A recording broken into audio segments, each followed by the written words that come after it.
Welcome to the Blind Faith Virus Vaccine Show, everyone. I'm Mark W. Gura, your host. And what we're discussing here today is a very important topic. It's really probably one of the most important things that we can talk about and think about, because religion and faith and beliefs affect every part of our lives. They affect who we marry, whether we do marry. They affect what we eat in many cases, where we go, who we hang out with. And so this is a very important topic. And if only God were to show up, then there would be no questions, there would be no problems. And of course, apologists say that wouldn't be a good thing, because then we would have no free will, we would have no choice but to follow a certain religion. Yet, it seems like people don't really choose their religion anyway, because if you think about it, if you look at the Americas and Europe, almost everybody's Christian. If you look at India, almost everyone, the majority of the people are Hindu. If you look at the Middle East, the majority of the people are Muslim. So it looks like what we're actually doing is we're not following our own choices when it comes to religion and path. We're just kind of going with what our ancestors chose for us and what's the dominant force in our society. So it's even impolite in some cases to talk about religion in polite company. And so we're breaking taboos here. We're meeting these subjects head on. And so we have here with us members of the three different possibilities. We have Pastor Joey Jernigan. He's representing Christianity, so the theism. We have Aron Ra, and he's representing physicalism, atheism. And we have Gleig, and she's representing Buddhism or spiritual non-theism. So what I'm going to do is introduce each guest, and then we'll talk about this subject. And to tell you more about Baptist Pastor Joey Jernigan, he's the lead pastor at Lanier Islands Community Church. He completed his Master's of Divinity at Liberty Baptist Theology Seminary. He teaches undergraduate theology, apologetics, evangelism, and Bible courses as an adjunct professor at Liberty University, where he's also in his final stages of his Doctor of Ministry degree. And you can find out more about Joey at lanierislands.org, lanierislands.org. Our second guest, Aron Ra, is an atheist, vlogger, and activist. His videos focus on biology with an emphasis on countering creationist claims and advocating rationalism in science and education. He's the producer of the Foundational Falsehoods of Creationism video series. He's a regular co-host of the Magic Sandwich Show on Blog TV, occasional co-host on the Atheist Experience TV show, and he's a member of the American Atheists and the Fellowship of Free Thought. And then Gleig is an assistant professor of religious and cultural studies at the University of Central Florida in Orlando, and she's representing Buddhism and theism. And her main research areas are Buddhism and Hinduism in the West, and religion and psychology. She has published on topics such as the dialogue between Buddhism and psychology, queer Buddhists, Buddhism and technology and contemplative pedagogy, and she's practiced in the Insight community and the Tibetan Nyingma tradition. So without further ado, Pastor Joey, tell us how you came to be a Christian, what you see as the source of your faith, and what you feel is the best path, and why you feel that this is the best path for anyone to take. And most importantly, what are the consequences if people don't take the Christian, the Baptist path? Thank you, Mark. Well, I actually grew up in the home of a Baptist minister. As you mentioned earlier, a lot of us come to our faith through our upbringing, and so I share the background of many people of different religious backgrounds, that I became a Christian at a young age. Through attending church and different things, came to see my need for Jesus as the Savior, and accepted Christ when I was younger. I have gone through some times of just making sure that what I believe is true, and not just based on what I was handed by my parents, although that did have an influence. I'm not someone who sits here today because my parents are believers, I'm a believer. I have explored these topics in detail, and so that's how I came to faith in Christ and call myself a Christian. As far as why I believe what I believe, I guess from the very beginning I should state that in distinction from the other panelists here this afternoon, I guess for me, I believe in the existence of God, which, if I'm not mistaken, will be not be the shared view of those who are participating here today. And I believe that God is a personal God, that He is relational, that we can have a relationship with Him. And so because I believe God exists and that He's relational, the idea of the supernatural is not something that I have to deny. I actually believe that if God exists and He's personal, then it's not only rational to believe in the supernatural, I believe it's likely that God did supernatural acts. So as far as what I believe about those who differ from me, I go to the scriptures, which are my source as a Christian for what I believe. And I would say that those who deny the gift of God, which in Christianity is Jesus Christ. If you deny that He died for your sins on the cross and rose again on the third day, then you'll be separated from God. And so the taboo word for that the Bible gives it is hell. And hell is at its core is separation from your Creator. That God doesn't force you to love Him, that He gives us the choice to accept or reject Jesus. And if you reject Him, then as C.S. Lewis said, it's essentially saying, my will be done, and God's saying thy will be done, and allowing us that opportunity to reject Him. So that's my background. Very good, very good. Now, I'm sure Aron and maybe Ann has some things to ask about that and say about that. Aron, any thoughts? Well, I think Ann is going to prove to be the most interesting of our panelists today. My perspective, of course, is going to be diametrically opposed to what we just heard. As far as verifying things to know them to be true, knowledge is demonstrable with measurable accuracy. So if you can't show it, you don't know it. And if you don't have facts that indicate only that conclusion over any other, then you really don't have an argument. As far as science is concerned, you have that which is supported by evidence and that which is not supported by evidence. And if anything that is not supported by evidence doesn't yet warrant serious consideration, and that's where his God sits. He relies, as he says, on Scripture, which means that he has a compilation of folklore that was written by people who plainly did not know what they were talking about on any topic, ever. And that's a pretty sad source to turn to. Whereas, as he noted, and as others had also, where you were born and by what culture you were raised often determines what your religion is, what religion you're going to embrace. And the religions very often require that you embrace them and that you never question them. And there are strict laws against apostasy or heresy to make sure that that never happens. But if it does happen, and you do walk away from your faith, whatever faith you hold. I mean, while you're in the faith, you might have people that change their minds to some degree and create new divisions, new cults, new dioceses, new denominations, and so on. And so you have all these religions constantly dividing and conflicting with each other because it is apparently a matter of the blind leading the blind.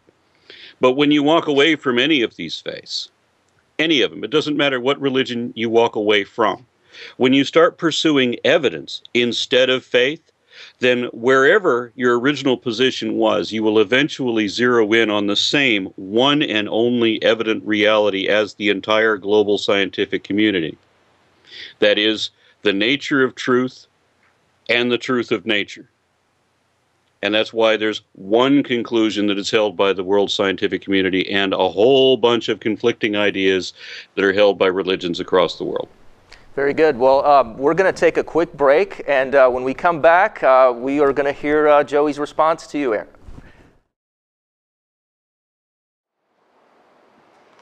All right, Joey. Well, I'm sure you have a response to Aron. Well, let me say to those of you who will be watching, regardless of Aron's viewpoint about atheism, the reality is that none of us on this panel can, beyond a shadow of a doubt, using the scientific method, can prove or disprove the reality of God. There's no evidence that can show for a fact that, naturally speaking, just pure scientific method, that God does or does not exist. So to make the claim that it's irrational to believe in the existence of a God and that's the only logical outcome of science is patently false. Now, obviously, Aron has scientific understandings that have led him to believe in atheism, but the reality is you can't prove or disprove something by the absence of evidence. And I would argue that for the majority of the population, all 7 billion people in the world, the fact that atheism is in this regard, physicalist atheism is the strongly minority view. Maybe 4 to 5% at most of the world's population is an actual atheist. Then I would say that the majority of the population in large amounts actually has chosen theism regardless of where they are and just based on what's around them. And are there people that have made decisions based upon their background, based upon their families? Absolutely. I am not one of those people. I have studied into this. I've looked into this. And so Aron, of course, would assume that I'm an idiot and a moron. He essentially has made such a claim. But I keep going back to the scriptures that I believe are from God. They're not myth. They are historical documents to give historical record of people interacting with God, really God interacting with people.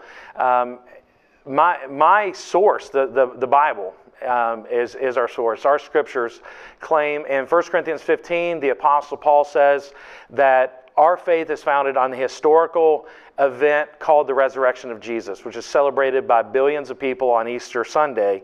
That if Jesus didn't come back from the grave, then I'm an idiot. And I have looked into the evidence, as have many, many others, and we have come to the conclusion that Jesus did in fact rise from the grave. We all, whether Aron wants to use the word faith or not, we all, at the end of the day, have to come back to the fact that we are taking a leap of faith in some respects based upon the evidence that we have that what we believe is true or not true. And so, in respect to Aron and his point of view on atheism, I would argue that even Aron, as an atheist, is a member of a faith. He has faith in nothing, but he has faith that nothing is all there is. All right, so since faith is an assumed conclusion that is assumed without reason and defended against all reason, it is an unreasonable conviction, and it is not based on evidence. Now, my position is that anything that requires faith, any claim that requires faith, should be rejected for that reason. I am an epistivist, which means that I don't just disbelieve in gods. I mean, I don't believe in anything on faith. Faith is, in fact, the most dishonest position it is possible to have, because no one could explain how it could be possibly more dishonest than faith already is. Aron, I just have a question for you then. What's that?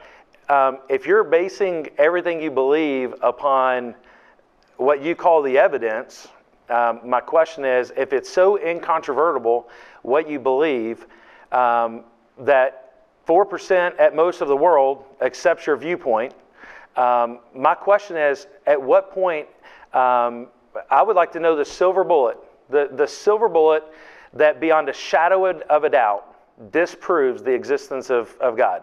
Once again, in science there is what is supported by evidence and what is not supported by evidence, and what is not supported by evidence doesn't warrant serious consideration. Therefore, since there is no evidence by your own admission in support of your God, then there is no... You twisted my words, Aron. I did not say there was no evidence. I said there's no incontrovertible evidence for any of us to believe exactly what we believe. No, there is for me. That includes you. There is for me. So what? How can you within a 100% accuracy say to me and say to these viewers and say to anyone that you speak to that there is no God? How can you prove that there is no God? One is because God is defined by its miraculous nature, by defying the laws of physics, which means that it is physically impossible by definition. There's another definition wherein God exists outside of our reality, which of course means that God does not exist in reality, again by definition. But the most important one is that there is no evidence of God, meaning there's no reason to believe it. And not having a reason to believe it is a pretty good reason not to believe it. But then in addition to that, based on that very statement, you believe in something. Compelling evidence against the idea of a God, and particularly the God of Western monotheism. Now, if you want to talk about some deistic thing that may evade these kinds of things, that's another matter. But if you're talking about the biblical God, yeah, we can prove the biblical God does not exist. That's a certainty. Because we know beyond any shadow of a doubt there was never a global flood. We know that didn't happen. We can prove that didn't happen. We know the Tower of Babel also did not happen, and we can prove that as well. We have even the rabbinical scholars admit that the Exodus did not occur the way the Bible described, if it existed at all. And we know several other of the biblical stories did not occur the way they were described. So the fact that the Bible is dead wrong about damn near everything back to front and is proclaimed to be the Word of God when it simply cannot be, that would be incontrovertible proof that the infallible God is the author of the Bible, at least, or at least the Bible God, certainly cannot exist. There are too many inconsistencies, 417 contradictions on top of these, and then there are the absurdities and the atrocities and the things that only make sense when you realize that the Bible was written by ignorant and bigoted savages trying to justify their inhumanity against their neighbors by the endorsement of slavery and of misogyny and of racism and genocide. Aron, it's interesting. It's interesting that you have such viewpoints when someone who's an atheist and doesn't believe in a God has some kind of a standard by which he measures That's right. morality. Atheists do have a moral standard. But what is your moral standard? Do not. What is your moral standard? The moral standard is one that is established by society. So what if society decides in 20 or 30 years let's say we evolve as a society, and in 30 years it's perfectly okay to walk down the street and kill anyone you want to kill? Would that then, in the atheistic system? Yes, religion states that you should do that, but society doesn't. No, religion does not state you should do that. As a societal animal, we're not talking about changing fashions. We're not talking about one society compared to another. We're talking about the entirety of the species, any societal animal, in which the needs of the many outweigh the needs of the few, or the one, by putting it one way. Thank you, Spock. But also, when you're raised in a society, you have an evolutionary advantage to showing empathy for your family, friends, and fellows. You want to endure to enable everyone else's survival. There's a built-in form of compassion. So anything that promotes happiness, well-being, and so on would be considered good, and anything that diminishes happiness or causes unnecessary suffering would have been determined bad.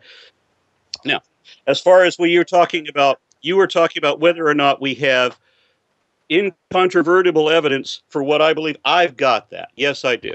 I can show that everything that I believe is supported by evidence, and that there is no faith in anything that I believe. I wouldn't say it if I can't show that that there's some validity to what I say. All right, Aron, we'll be back after this break. All right, so Aron, I want to hear from you. I want to hear, we want to find out more about the man behind the myth. We want to find out more about, you know, how did you decide to become a physicalist specifically, and what you know? Tell us about yourself. All right. Well, I mean, I started out much as everybody else did in American culture. I mean, I was raised to be Christian, and initially I considered myself to be Christian, but I didn't know what faith meant. And then I think once I figured out that faith meant to believe something without reason, I think that's where it all fell apart there. There was a point when I was a child when I noted, I mean, I was encouraged to believe like everything I ever read, and I was told that in this culture that skeptics were something that were criticized, you know, because they were somehow overlooking the great majesty or mystery that was so wonderful to everybody else. And I believed at one point in my life probably everything that was required to qualify me as a ghostbuster. I mean, I believed in the spiritual photography. I believed in the Loch Ness Monster, the theory of Atlantis, all of it that Janine gives to Winston Goodmore, or, you know, whatever his name was on the show.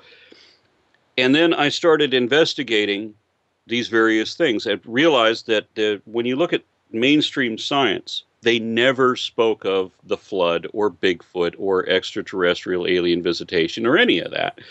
And so I thought for a brief moment that maybe I should just read the things that I knew were going to align with the things that I already liked to talk about or think about or believe. And I realized immediately how intellectually dishonest that was, and that it didn't matter if I wanted to believe it. It didn't matter if it was something that I liked believing in. All that mattered was whether or not it was true, because it doesn't matter what you believe. All that really matters is why you believe it and how accurate you can show that those beliefs are. So I started investigating through mainstream science, and I found out, sadly, that everything I liked to believe in, from psionic energies and astral projection and all of that, one by one, all fell away. And I had been lied to about what an atheist is all my life. I was told that an atheist believes in nothing. I was told that an atheist is one who knows there's no God, that an atheist is somebody who denies, who has a commitment to deny the existence of deity or what have you. All of these are incorrect. The actual definition for what an atheist is one who is not convinced that an actual deity really exists. And there's a distinction between what is an actual deity, and a lot of people will tell me that they don't consider themselves atheists because, well, I believe there's something. Well, we all believe there's something. But is it a deity? And what is a deity?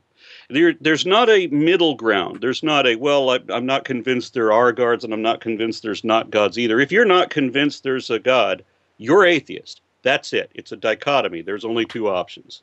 And a lot of people get really upset about that. They want there to be some middle ground where they can pretend to be reasonable. But it is reasonable to abstain from judgment if you're not convinced.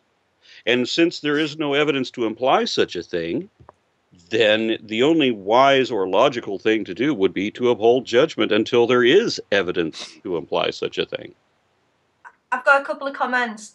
So one of the things that I noticed in the discussion was that it seems that the discussion is being really framed by the binaries of faith as opposed to reason, with the pastor kind of representing a kind of faith based in a specific interpretation of the Bible, which is dubious in terms of historical evidence and scientific evidence. I agree with Aron. However, Aron seems to have forgotten that there's more to, let's say, religious life than just belief and just faith. So I'm interested in kind of introducing the category of experience.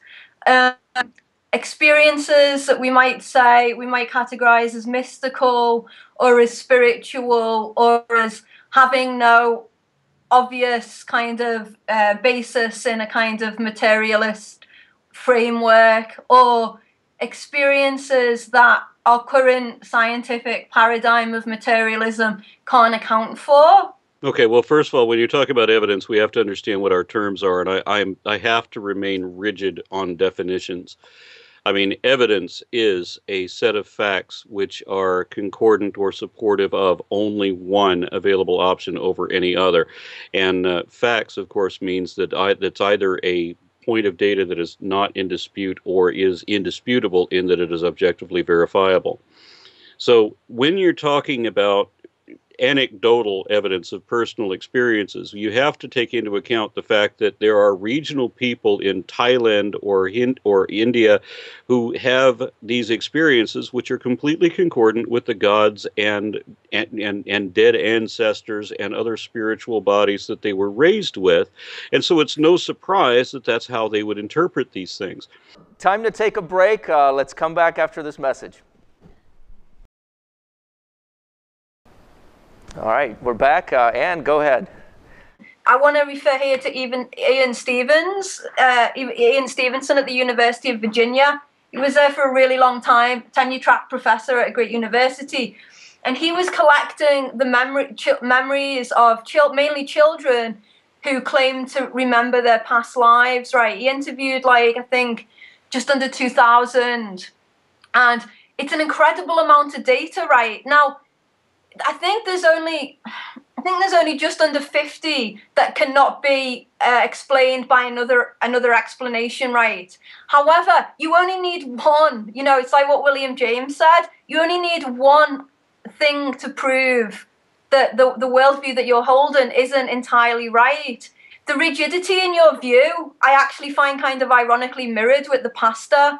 But I see, from my perspective as a historian of religion and also on a personal spiritual level, the positions of extreme materialism and the positions of a kind of my faith is the right faith, they both kind of share some characteristics, which I actually don't think that empirical data actually supports. No, one bottom line question here that I think we're all very interested in and that we can kind of talk about a little bit more and center on. Is there some sort of creator being, some sort of supernatural creator being that created this existence and that we should rightfully call a God? And I think it's good that Aron started to define the word God, because we should talk about that. What is a God? What is not a God? Why do we believe, or why do we not believe, or why do we hypothesize or not hypothesize that there is or is not some sort of supernatural being that created this existence? An early Buddhist, a Theravada Buddhist, is an atheist because early Buddhism does not believe in a creator God, in the existence of a creator being. So, why are you so convinced that there is a creator of existence? I think that Aron brought in a false dichotomy between faith and reason. Aron can try to dance around the issue all he wants, but at the end of the day, Aron is still not even committed enough to his belief system, his worldview, to say beyond a shadow of a doubt that there is no God that exists. That's why he's re-engineered, if you will, the definition of atheism, because there is a category of agnosticism, those who have looked at the evidence and they're not convinced one way or the other. And Aron is trying to throw that in and say, well, if you're not convinced one way or the other, then you're an atheist. And while there may be some merit to that, the reality is, at the end of the day, Aron has still acknowledged and left a little bit of a door open that there is evidence that he has yet to see that could convince him that there is a God. And so at its very core, by his own definition, he has said that he has faith that what he has seen is all there is. But that I have to take contest to that. No, I have very strongly expressed there is absolutely no faith ever to be permitted in my, as you would put it, and only you would put it, my worldview. Faith is the most dishonest position it is possible to have, and any investigation or quest for truth can only begin with the abandonment of faith. I did not say that there is evidence I have yet to see. I said there is no evidence I have yet seen. And there is a huge difference between that. But that leaves open the possibility, because you Well, as actually, it doesn't, you as a finite because with a you're finite talking about- mind, hold on with a a second. finite mind, You're you have talking a about limited something- knowledge. Unless you can make an absolute claim that you know all things there is to know, then at its very core, there are things that you have yet to encounter or experience. Therefore, there is, at least based on what you're saying, while you may say I have absolutely no faith, it's dishonest, I'd say it's dishonest to claim that you don't have faith, because at the end of the day, you are making a value judgment based on the evidence you claim to have. Now there are thousands of years of history. There are historians, and there are religious historians, and there are Christian historians that would make an argument with you that some of the statements you made as absolute fact earlier about the Scriptures are absolutely true. And you they're deny welcome the very to lose in that argument, as other theologians have always lost in that argument. They're welcome to do that. But that does not mean that I'm suddenly wrong, where all the time until now I've been right about this. There is no evidence in support of a God, not your particular God, nor any other. If I were to assume that there is a God, it would not be your God, because your Bible has already been conclusively disproved on all of the important points that it makes. And that would still be the case even if your God existed. Even the existence of your God could not bring back or resurrect your Bible. It has been disproved. Everything that I say, unlike the things that you believe, everything that I say, I can back up with evidence. I can show that the statements I'm making are logically correct and evidentially supported, where you cannot. I did not at any point say that I have a belief system. Being atheist means that I am automatically categorized as a free thinker. What is the difference? A belief system has required beliefs and prohibitive beliefs. You have both of those. You are encumbered with both of those flaws of a belief system. At its very core, the very fact that free atheism denies the existence of a God has its own prohibition built into the belief system. Therefore, that's why I describe myself as an episcopal, where I believe nothing on faith. Everything that I believe has to be that of a rational empiricist. It means that it has to be supported by evidence. Once again, it does not matter what you believe. All that matters is why you believe it and how accurate you can show your belief to be. And with that, it's break time. We'll come right back. All right. Whoever wants to answer Aron, and then we'll go to Anne and her story. I did have a question for Aron that I was interested in. What's your kind of thinking around the kind of new physics and the kind of suggested parallels between Eastern metaphysics and the kind of new physics? Thinking here of people like David Bohm and his conversations with Krishnamurti. Well, I don't know about Eastern physics versus Western physics. All right. Now, see, once upon a time, I was very friendly to Eastern philosophy. I was very friendly to Eastern theism, because when I started investigating what I thought would be the truth, I started looking at what was the root of all these different religions, what they held in common logically, to me, would be more accurate than looking at the extremes of any, subset of some sect of some denomination somewhere. The more likely truth was going to be at the root of all of them. And it wasn't very long before I'd moved completely out of Western monotheism and started getting into Hinduism and so on. It is the oldest continuously practiced religion in the world. And that's why I'm really impressed that as much study as I've done on it, and I'm completely unable to call myself any kind of authority on that. I don't know what it would take for somebody not raised in that environment to call themselves an authority on Hinduism, because it is so overwhelmingly voluminous. I mean, Hinduism deserves so much more attention than we give it, because you've got, 4,000 years of continuous history with that religion, constantly compiling new information. It's enormous, that body. And nobody in the West knows the many enormous feats that were attributed just to Lord Krishna, to exclude Rama and everybody else. Just Krishna himself. When I heard Bill Dembski give his speech in his debate with Christopher Hitchens, Bill Dembski said that he was once a Hindu, and then he changed over to Christianity because he thought that Jesus had done something special.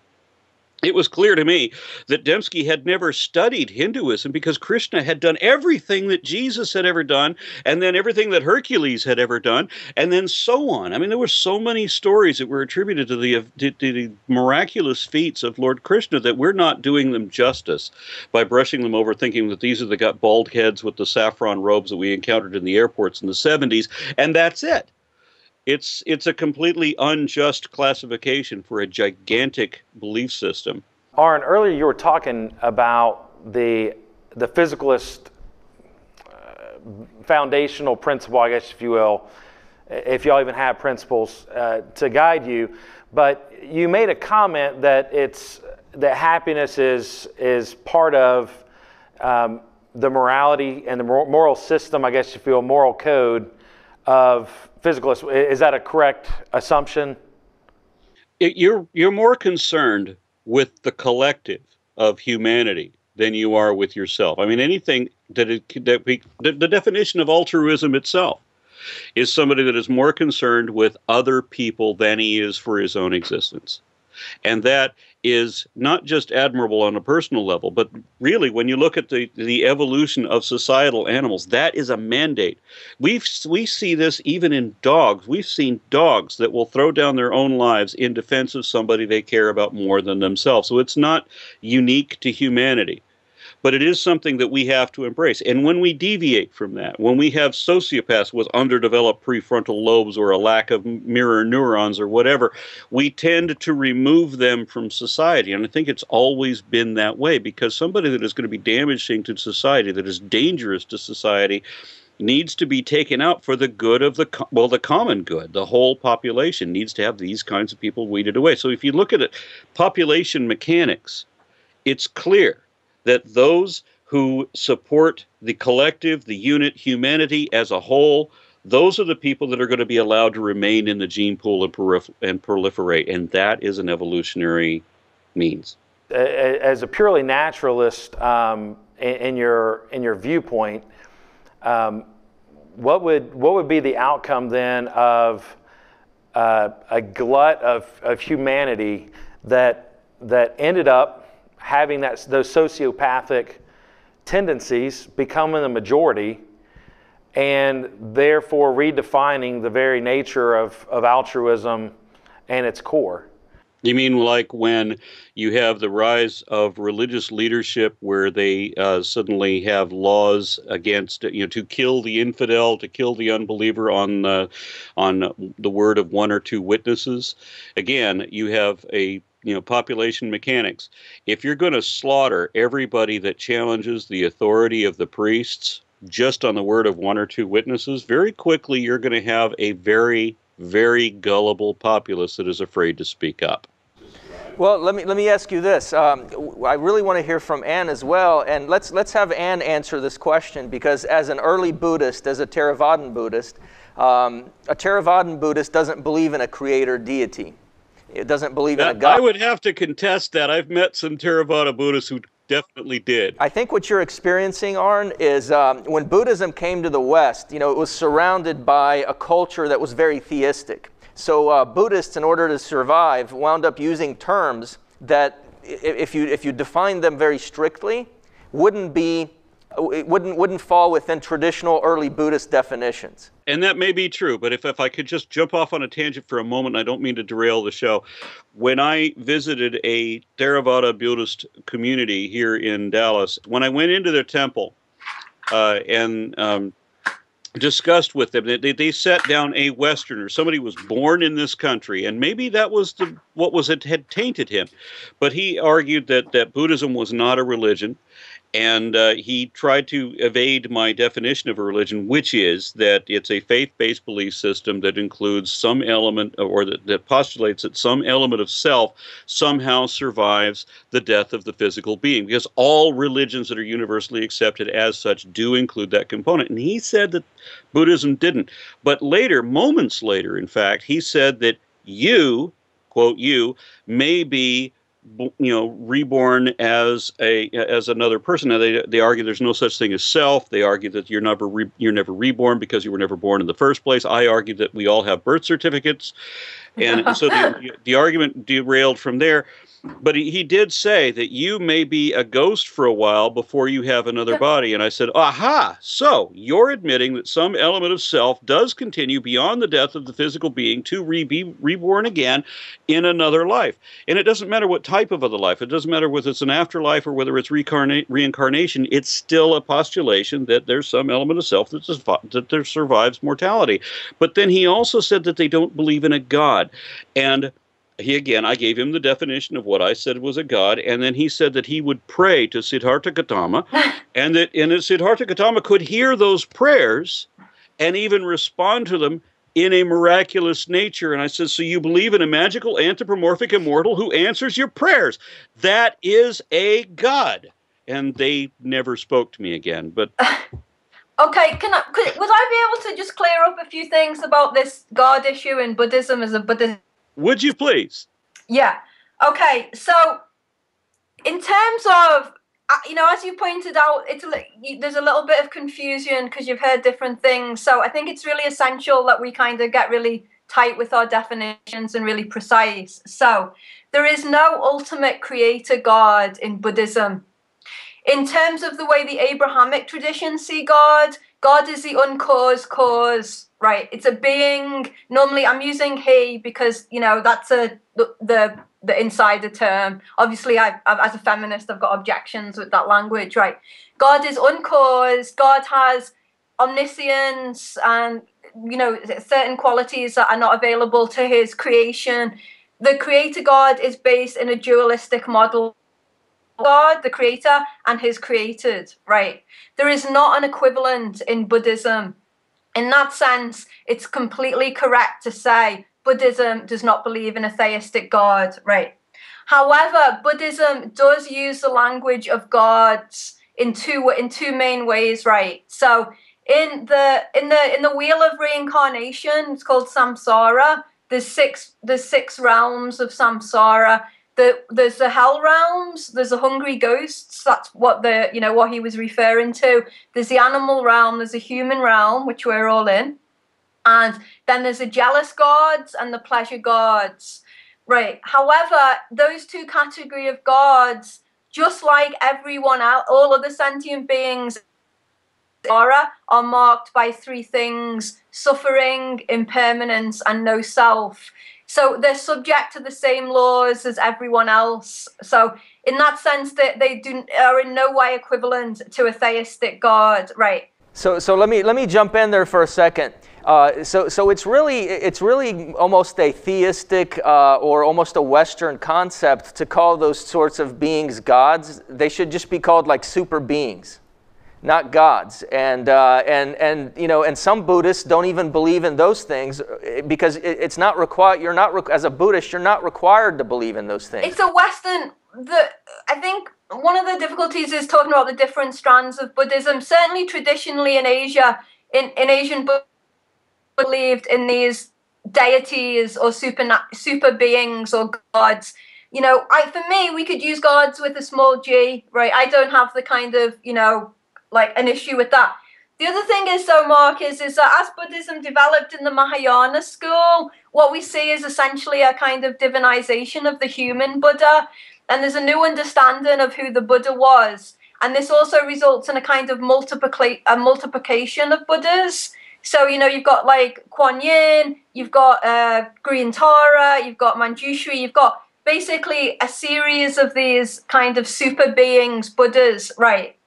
Now, the belief is that they can aid you. That's part of their function in Buddhism. They take a vow to stay in samsara sentient beings. So in that sense, there is some kind of a relationship. However, they are not creator gods, and they are not separate ultimately from who you are. They're of the same ontological nature. So I think the creator gods say I think the devotional kind of traditions in later Buddhism, Pure Land is a great example, where, you know, you have basically people in Asia, it's in China, Korea, and Vietnam and Japan is most popular, that you have people go to, you know, Buddhist church and, you know, pray to Amitabha.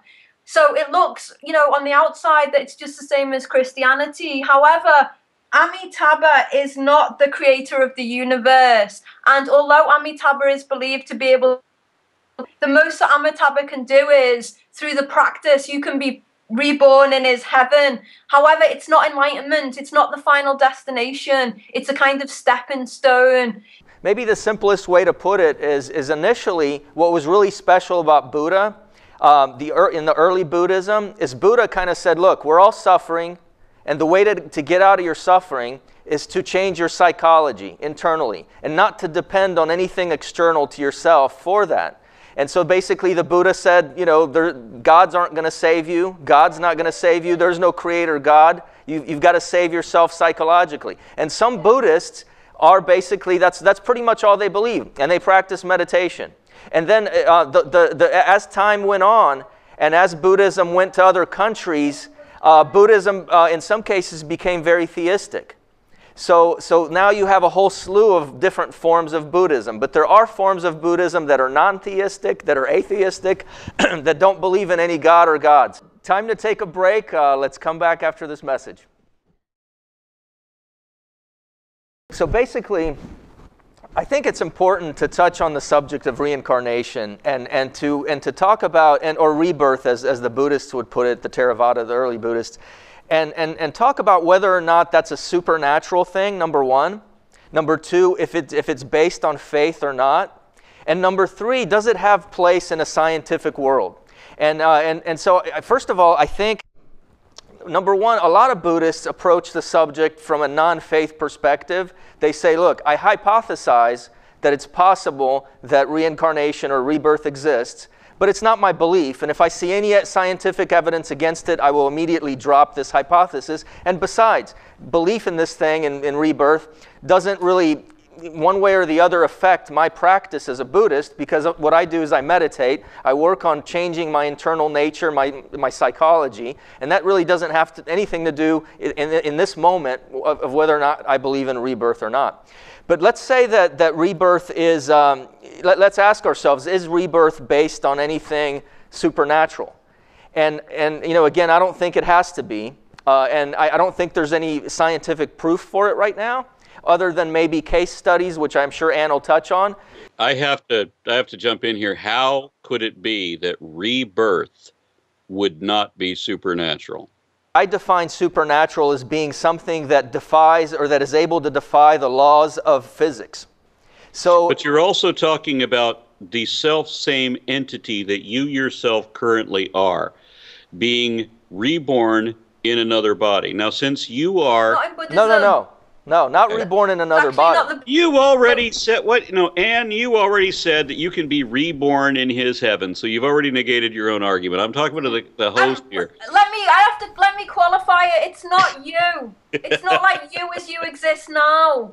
There is a continuity, but there's also a discontinuity. The idea of like a static self passing from body to body would be much more like a Hindu understanding of reincarnation. The Buddha really, one of the main, splits with Buddhism and Hinduism is on the question of, the doctrine of anatta, no self. So there is a personal continuity. There is a personal continuity, but it's not like a static you as you exist now are in another body. Exactly. But if I as I exist now exit my 1963 Volkswagen Beetle and climb instead into my 1980 Lamborghini Countach, I'm going to be a very recognizably different person. Yeah. Right? Yeah, different person, but and different being altogether. I mean, let's put it this way, Arn. There is currently in science an animal that's theoretically immortal. Did you know that? Have you heard of? Did you say immoral or immortal? Immortal. This animal might be immoral, but you've heard of the immortal jellyfish, right? No, I was thinking you were going to bring up the water bear. No, the immortal jellyfish, and I'll read you kind of a basic definition of it. The immortal jellyfish can theoretically live forever, thanks to a process that is believed to be unique called transdifferentiation. It has the ability, at any stage in its life, to completely transform back into a polyp, its earliest stage of life. You can imagine it like the mythical phoenix, an immortal bird which is repeatedly reborn as a chick. The immortal jellyfish doesn't die. It merely regenerates its cells in a younger stage, then ages naturally again. So basically, there is a nature, and it's possible that one day we'll find a scientific, because the Buddhists don't say that there is a soul. The early Buddhists, they basically say that we're a wave of cause and effect. So our actions... If that were the case, we would not be able to be reborn in his heaven, as she put it. Well, by heaven, we might mean a psychological state of being. So, for example, reborn at all. Cosmology. No, in truth, the Pure Land is it's like it's a cosmological vision. I don't think we need to deny that. It wouldn't be true to the tradition. Well, yeah, we're talking early Buddhism here, because we're talking Let early me just Buddhism because let's face it, as Buddhism Buddhism moves farther away from the Buddha, from Siddhartha Gautama, it changes and becomes theistic when in its Pure Land stage. You know what you need to be talking about also. It's not theistic. It's not theistic. Okay, well, you're right. Maybe not what theistic. you also need like to theism. talk about, and Anne, you probably really should, expand on this a bit, is the animosity between Hinduism and Buddhism, because there were prophecies that were posthumously written, as all prophecies are. That were talking about how Buddha was born as a fulfillment of Hindu prophecy, right? Well, Hinduism claims the Buddha is one of 10 avatars of Vishnu. Exactly. It's basically what we call in religious studies inclusivism. All the religions are engaged in trying to kind of say, actually, your religion is a lesser part of our religion. It's a political polemic move, right? What I want to get back to is the idea of reincarnation. I just want to say a few things. One, first I have to challenge Mark. When Mark says a lot of Buddhists don't believe in reincarnation, what he really needs to say is a lot of Western, secular, modern Buddhists don't necessarily believe in reincarnation. Reincarnation is central to classical Buddhism, Theravada, Mahayana, and Vajrayana. Now, in terms of evidence for reincarnation, the main source is the Buddha. The Buddha talks about reincarnation. His teaching is then, canonized in the Pali Canon. Right, so I think we, as Buddhists, we have to come out and accept it. We accept reincarnation primarily because that is the teaching of the Buddha and of the Buddhas who follow him, right? So I think, we have to claim it. We have to be transparent. We are based on our belief that the Buddha is correct and that his teaching of reincarnation is the way things are. It is a metaphysical belief. I agree with Aron. Well, we don't really know what the Buddha said exactly. We have the Pali Canon, but that could have, things could have been changed and added. Just like the Bible, we know it's been changed and added many times, and there are many inaccuracies in it and so on. But, Buddhism is not a position of faith. It's a position of, work what works for you to cease suffering. Or early Buddhism anyway, definitely not the Pure Land and those types of Buddhist beliefs. Okay, well, I really want to be clear on, I would be really careful of what I want to claim as authentic and original Buddhism, because I think any move to claim something as what's authentic and what's original, its own kind of motives and kind of politics behind it. It's true in the Pali Canon that the Buddha really values questioning, and certainly in the stories and the parables of the Pali Canon, the Buddha has a very kind of skeptical, empirical kind of, approach. And he does question people on metaphysical beliefs and says that's not helpful. So there's certainly a picture of the Buddha that emerges that is very resonant with those values. at the same time, there's also a lot of metaphysical beliefs in there. The Abhidharma is, does kind of postulate states outside of the material world. The Four Noble Truths is based on a belief in reincarnation and escaping. So I think that the question is, as you've asked me, Mark, is reincarnation essential to Buddhism? And I think that different Buddhists will answer differently to that question. But I don't think it serves anyone to try and pretend there's not faith elements in Buddhism. Well, here's the thing, and as a professor of Buddhism, it's kind of your job to represent all forms of Buddhism and to basically legitimize all forms of Buddhism. But as a person who's looking for something that can make sense in their lives, they can be a Buddhist and practice what the Buddha taught, the meditation techniques that the Buddha taught, call themselves a Buddhist, not believe in reincarnation, and still call themselves a Buddhist. And we as people who are choosing our path in life are able to do that, and we don't have to legitimize any form of Buddhism that we find to be wacky. We can actually side with that form of Buddhism that works for us here in the West or in our lives and meditate. And I think the Buddha, the Siddhartha Gautama, would be cool with that. I would like to bring up one thing too. It's something that I'm surprised Anne hasn't brought up, since she's an expert in Western Buddhism and how it's been tainted by the West.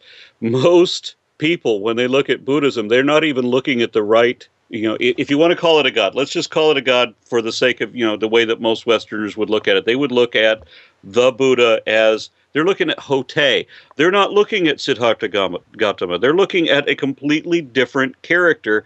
They're looking at a Chinese construct called Hote. That's the fat, jolly guy who brought gifts. What? Yes, the laughing Buddha. But the laughing Buddha is not Siddhartha Gautama. That's right. And everybody gets confused about that. Yeah. I think the form of Buddhism that's really popular now is a certain interpretation of early Buddhism. It really appeals to the scientific community. It appeals to people who do not find materialism, your kind of perspective convincing, nor the faith-based traditions. And I think in that sense, and there's a whole lineage of the scientific Buddha, right? There's a great Lopez. All right, and with that, we're going to break. Talk to you soon.